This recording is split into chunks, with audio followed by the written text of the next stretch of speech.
금융감독원이 발표한 데이터가 있습니다. 2025년 8월 기준 개인 투자자 해외 주식 계좌 중 무려 49.3%가 손실 상태였습니다. 더 충격적인 사실이 있습니다. 코로나 이후 처음 주식을 시작한 신규 투자자들 중에서는 62%가 손실을 기록했습니다. 시장만 보면 모두가 돈을 벌었어야 합니다. 그런데 왜 실제 계좌는 반대였을까요? 늦게 들어와서일까요? 종목을 잘못 골라서일까요? 아닙니다.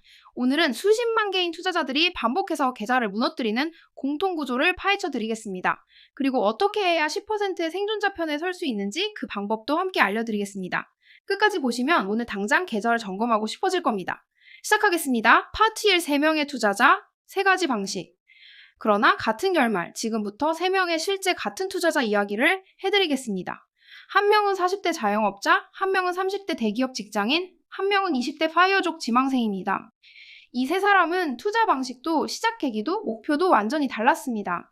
그런데 결말은 똑같았습니다. 첫 번째, 40대 자영업자 김기린, 새벽 4시에 일어나 닭을 손질하고 밤 11시까지 배달을 돌립니다. 한 달 내내 그렇게 일해서 순수익 300만 원, 20년째 그 삶이었습니다. 어느 날 단골 손님이 말합니다.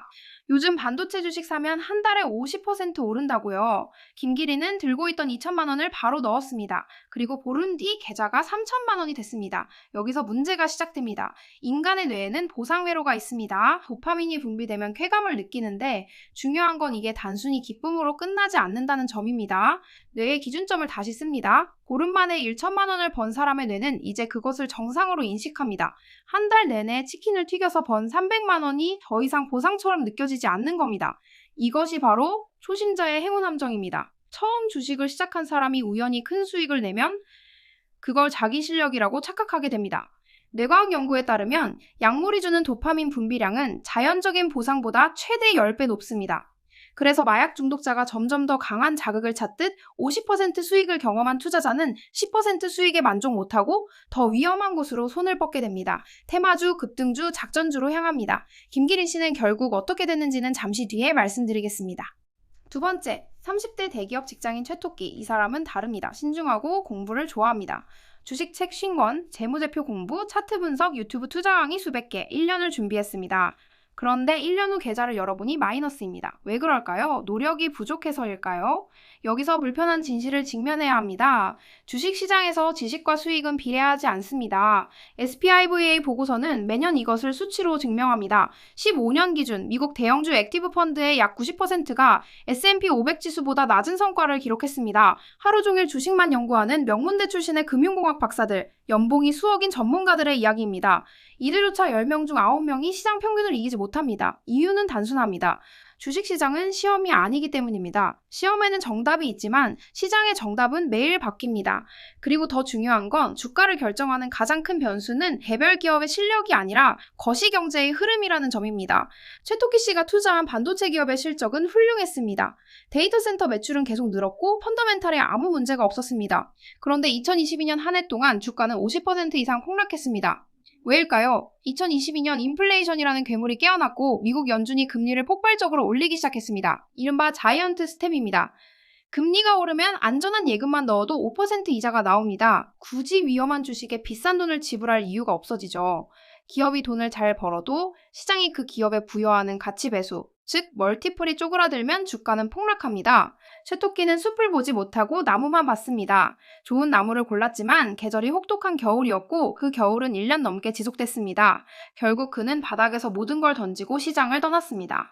세 번째, 20대 파이어족 지망생 이거북 시드머니 500만 원. 그런데 대학 동기가 인스타그램에 수익 인증샷을 올렸습니다. 2천만 원을 4천만 원으로 만들었다고. 이때 뇌에서 일어나는 일이 있습니다. 영어로 FOMO, Fear of Missing Out, 소외에 대한 공포입니다. 나만 뒤처지는 것 같다는 불안감이 조급증을 만듭니다. 500만 원으로 친구를 따라잡으려면 안전한 방법으로는 불가능합니다. 그래서 세배 레버리지 상품에 손을 댑니다. 한국은행 보고서에 따르면 한국 개인 투자자의 해외 주식 상위 50종목 중 TQQQ 같은 세배 레버리지 상품이 포함되어 있었습니다. 2030세대의 레버리지 선호도가 특히 높습니다. 레버리지에 치명적 약점이 있습니다. 변동성 잠식 현상입니다. 100만 원을 넣고 하루 10% 오르고 다음날 10% 빠지면 계산상 원금이 그대로일 것 같죠? 아닙니다. 아무것도 안 했는데 9%가 증발합니다. 이것이 반복되면서 원금이 조용히 녹아내립니다. 이거 복시는 결국 어떻게 됐을까요? 지수가 20% 하락하자 세배 레버리지는 70%가 증발했습니다. 500만 원이 150만 원이 됐습니다. 팟이 세 사람을 무너뜨린 하나의 구조. 겉으로 보면 세 사람의 실패 원인이 다 달라 보입니다. 도파민 중독, 거시경제 무시, 조급증. 그런데 본질을 들여다보면 이 세 사람은 동일한 구조 안에서 같은 방식으로 무너졌습니다. 그 구조가 바로 시장 사이클입니다. 1단계, 모든 자산이 함께 오르는 시기. 유동성이 넘치고 금리가 낮으면 주식도, 부동산도, 비트코인도 다 오릅니다. 이때는 뭘 사도 돈을 법니다. 아무거나 사도 수익이 나니 모두가 투자 천재가 된 기분이 듭니다. 2단계, 성장세가 둔화되며 일부 자산만 오르는 시기. 부동산은 빠지기 시작하는데 주식은 아직 오릅니다. 3단계 가장 위험합니다. 소수의 주도주만 오르고 나머지는 빠지기 시작합니다. 엔비디아 같은 대장주만 신고가를 경신하고 나머지 90%의 주식은 이미 내리막입니다. 이걸 시장 브레드스, 마켓 브레드라고 합니다. 건강한 상승장은 대부분의 종목이 함께 오릅니다. 끝물에는 지수는 오르는데 오르는 종목 수는 급격히 줄어듭니다. 화려한 대형주 몇 개가 지수만 끌어올리고 밑바닥은 이미 무너지고 있는 겁니다. 4단계 모든 게 함께 무너집니다. 문제는 대부분의 개인 투자자들이 자신이 지금 몇 단계에 있는지 모른다는 점입니다. 3단계에서 소수 종목만 오르는 걸 보고 새로운 상승장이 시작됐다고 착각합니다. 그래서 보유 중인 하락 종목을 팔고 급등 종목으로 갈아탑니다. 그러면 어떻게 될까요? 갈아탄 순간 그 종목마저 꺾이며 양쪽에서 손실을 확정합니다. 이것을 뇌동매매라고 합니다. 그리고 또 하나의 함정, 손실 회피 편향입니다. 1979년 심리학자 다니엘 카나먼과 아모스 트버스키가 발표한 전망 이론에 따르면 인간은 100만 원을 잃었을 때의 고통을 100만 원을 벌었을 때 기쁨보다 약 2.5배 더 크게 느낍니다. 그래서 사람들은 손절을 못합니다. 대신 물타기를 합니다. 주가가 20% 빠졌는데 추가 매수해서 평균 단가를 낮추려 합니다. 그리고 여기서 결정적인 실수가 나옵니다. 빚을 냅니다. 신용융자, 즉 증권사에서 돈을 빌려 주식을 사는 겁니다. 헤럴드 경제가 국회 자료를 통해 확인한 바로는 2024년 1월부터 8월까지 신용융자 반대 매매로 강제 청산된 금액이 9,413억 원. 거의 1조 원에 가깝습니다.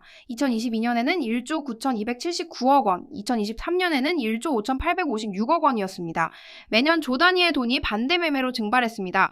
그리고 지금은 더 위험합니다. 2025년 말 기준 국내 신용융자 잔고는 27조 원을 넘어섰습니다. 2026년 현재는 30조 원대를 위협하는 수준입니다. 시장에 깔린 빚이 30조 원이라는 뜻입니다. 지수가 조금만 흔들려도 이 매물이 쏟아지면서 하락이 하락을 부르는 연쇄 폭락이 일어날 수 있는 구조입니다. 반대 매매는 잔인합니다. 담보 유지 비율 140%를 밑돌면 증권사는 하루 이틀 시간을 주고 그 안에 돈을 채우지 못하면 다음날 아침 개장과 동시에 시장가로 전량 매도합니다. 시장이 폭락하는 날 가장 낮은 가격에 팔리게 됩니다. 계좌는 깡통이 되고 빚만 남습니다. 김기린 씨는 정확히 이 함정에 빠졌습니다. 첫 종목이 빠지자 물타기를 시작했고 자기 돈이 모자라 신용융자를 받았고 주가는 계속 빠졌고 반대 매매를 당했습니다. 2천만 원을 다 잃은 것도 모자라 빚까지 남았습니다. 파트 3, 90%가 실패하는 시장에서 10%가 되는 법? 그러면 어떻게 해야 할까요? 90%가 실패하는 이 시장에서 살아남는 방법이 있습니까? 있습니다. 세 가지입니다. 첫 번째, 메타인지, 운과 실력을 구분하라. 메타인지란 내가 무엇을 알고 무엇을 모르는지 아는 능력입니다. 상승장에서 번 돈은 실력이 아니라 운일 가능성이 높습니다. 동전을 던져서 앞면이 나온 것과 다를 바 없습니다. 지금 당장 스스로에게 세 가지 질문을 던져보십시오. 첫째, 내가 시장보다 잘했는가? 작년에 내 계좌가 20% 올랐다고 좋아하십니까? 만약 그의 S&P 500이 25% 올랐다면 당신은 돈을 번 게 아니라 시장 평균보다 5% 못한 겁니다. 가만히만 있어도 25점인데 혼자 열심히 해서 20점을 받은 겁니다. 둘째, 나의 수익은 검증된 전략 덕분인가? 왜 샀고 언제 팔 것인지에 대한 명확한 시나리오 없이 그냥 좋아 보여서 샀다면 그 수익은 100% 운입니다. 재현할 수 없는 성공은 실력이 아닙니다. 셋째, 하락장에서 테스트했는가? 이게 가장 중요합니다. 상승장에서 돈 버는 건 누구나 합니다. 진짜 실력은 하락장에서 계좌가 얼마나 방어되는지로 증명됩니다. 이 세 가지 질문에 자신 있게 답하지 못한다면 지금의 수익은 그저 운이었다는 사실을 겸손하게 받아들여야 합니다. 두 번째, 거시경제라는 계절을 읽어라. 최토끼가 왜 망했습니까? 한겨울에 반팔 입고 나갔다가 얼어 죽은 겁니다. 복잡한 경제 뉴스를 다 볼 필요는 없습니다. 딱 4가지 온도계만 확인하십시오. 1. 미국 10년물 국채금리. 이 그래프가 위로 솟구치고 있다면 시장에 돈이 마르고 있다는 뜻입니다. 겨울이 오고 있다는 가장 확실한 신호입니다. 이 FOMC 점도표, 미국 연준 위원들이 앞으로 금리를 이렇게 올리겠다고 점을 찍어둔 예언서입니다. 점들이 위를 향하고 있다면 돈줄을 죄겠다는 강력한 경고입니다. 3달러 인덱스, 달러가 강세라는 건 전 세계 돈이 안전한 미국 자산으로 빨려 들어간다는 뜻입니다. 주식시장에는 악재입니다. 달러가 비싸지면 글로벌 유동성이 줄어들어 해외 주식 투자가 더 어려워집니다. 사유동성, MEQT 여부, 뉴스에서 양적 긴축이라는 말이 들리면 연준이 시중의 돈을 진공청소기처럼 빨아들이고 있다는 뜻입니다. 연료 없는 차는 달릴 수 없습니다. 주식창을 열기 전에 이 4가지를 반드시 확인하십시오. 쇠토끼처럼 계좌가 반토막 나는 대참사는 피할 수 있습니다. 세 번째, 목표를 바꿔라. 대박이 아닌 잃지 않는 것. 이게 가장 중요합니다. 대박을 목표로 하면 반드시 쪽박이 됩니다. 워런 버핏의 첫 번째 투자 원칙이 뭔지 아십니까? 절대로 돈을 잃지 마라. 두 번째 원칙은 첫 번째 원칙을 절대 잊지 마라. 왜 이게 중요할까요? 수학 때문입니다. 100만 원이 50% 빠지면 50만 원이 됩니다. 50만 원을 다시 100만 원으로 만들려면 몇 퍼센트가 올라야 할까요? 50%가 아닙니다. 100%입니다. 70% 손실을 복구하려면 233%, 90% 손실은 900%, 사실상 불가능합니다. 그래서 방어가 먼저입니다. 버핏의 58년간 연평균 수익률이 얼마인지 아십니까? 19.8%입니다. 20%도 안 됩니다. 한 달에 50% 번 김기린 입장에서는 보잘것없어 보일 수 있습니다. 그런데 이 사람은 세계에서 손꼽히는 부자입니다. 매년 대박을 친 게 아니라 매년 조금씩 불리고 잃지 않았기 때문에 복리가 쌓인 겁니다. 매년 20%씩 30년간 복리로 불리면 원금이 237배가 됩니다. 1천만 원이 23억 7천만 원이 됩니다. 그런데 중간에 한번 50% 손실을 보면 30년치 복리가 반토막 납니다. 단 한 번의 실수가 15년치 복리를 날려버리는 겁니다. 파트 4 초보자가 반드시 알아야 할 ETF와 분산. 그렇다면 어떤 종목을 사야 잃지 않느냐는 질문이 남습니다. 삼성전자도 반토막이 나고 테슬라도 반토막이 나는 세상입니다. 답은 개별주가 아닌 ETF입니다. 쇠토끼는 왜 망했습니까? 반도체 산업은 성장했는데 그가 고른 특정 기업만 꼬꾸라졌기 때문입니다. SPIVA 보고서가 수십 년간 축적한 데이터를 보면 15년 기준 미국 대형주 액티브 펀드의 약 89.9%가 S&P 500을 하회했습니다. 밥 먹고 주식만 하는 전문가들도 시장을 못 이기는데 퇴근하고 유튜브 몇 개 본 하계인이 시장을 이길 확률이 얼마나 될까요? 그래서 초보자의 전략은 이기는 종목을 찾는 게 아니라 시장 자체를 사는 것이어야 합니다. 대표적인 것이 S&P 500 ETF입니다. 애플, 마이크로소프트, 엔비디아 같은 미국 1등 기업 500개를 묶어놓은 바구니입니다. 기업 하나는 망할 수 있어도 미국 경제 전체가 망할 확률은 극히 낮습니다. 모래밭에서 바늘을 찾으려 하지 마십시오. 그냥 모래밭 전체를 사버리는 것. 그게 바로 ETF이자 잃지 않는 투자의 핵심입니다.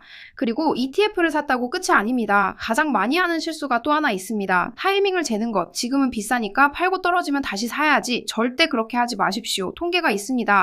지난 20년간 S&P 500에 계속 투자했다면 연평균 9.8% 수익입니다. 그런데 이 20년 중 지수가 가장 많이 오른 상위 10위를 놓쳤다면 수익률은 연 5.6%로 반토막이 납니다. 상위 32위를 놓쳤다면 수익률은 마이너스가 됩니다. 아이러니하게도 시장이 가장 크게 폭등하는 날은 시장이 가장 공포스러울 때, 즉 폭락 직후에 옵니다.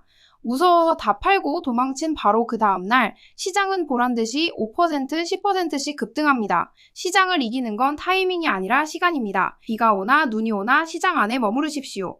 파트 5 대폭락에 쫄지 않는 유일한 방법 마지막 질문이 남습니다. 만약 2008년 금융위기 같은 대폭락이 진짜 온다면 어떻게 합니까? 하수는 폭락이 무서워서 주식을 다 팔고 도망갑니다. 그리고 폭락이 오지 않으면 상승장을 놓치고 폭락이 오면 바닥에서 공포에 질려 다시는 못 들어옵니다. 고수는 폭락을 예측하지 않고 대비합니다. 바로 현금 비중입니다. 계좌에 주식 100%, 아니 빚까지 내서 120%가 차 있다면 폭락장은 재앙입니다. 하지만 자산의 20에서 30%를 현금이나 달러, 채권으로 들고 있다면 어떨까요? 폭락장은 공포가 아니라 박에 쓰일 기회가 됩니다. 남들이 비명 지르며 던질 때 주워 담을 수 있는 총알이 있으니까요. 이것을 자산 배분이라고 합니다. 기억하십시오. 폭락을 피하려고 시장을 떠나면 100%의 확률로 가난해지지만 현금이라는 방패를 들고 시장에 머무르면 위기는 기회가 됩니다. 마지막으로 오늘 당장 점검해야 할 것자 정리하겠습니다. 주식으로 망하는 건 종목 때문이 아닙니다. 뇌가 주식시장에 맞지 않게 설계되어 있기 때문입니다. 도파민이 잘못된 기준점을 만들고 손실회피 편향이 합리적 판단을 막고 확증 편향이 거시경제를 무시하게 만들고 조급증이 레버리지로 내몰립니다. 지금 이 영상을 보는 여러분에게 3가지를 물어보겠습니다.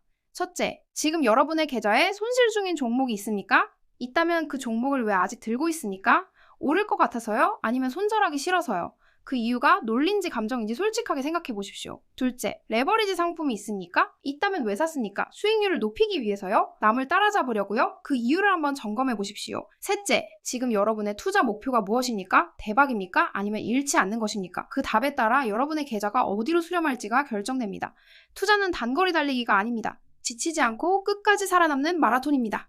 오늘 이 영상이 유익하셨다면 주변에 꼭 주식으로 한번 크게 잃어본 분께 공유해 주십시오. 지금 구독하시면 앞으로도 이런 내용을 꾸준히 알려드리겠습니다. 댓글로 여러분의 투자 전략도 공유해 주시면 주제 선정에 큰 도움이 됩니다. 다음 영상에서 더 깊은 분석으로 찾아뵙겠습니다. 감사합니다.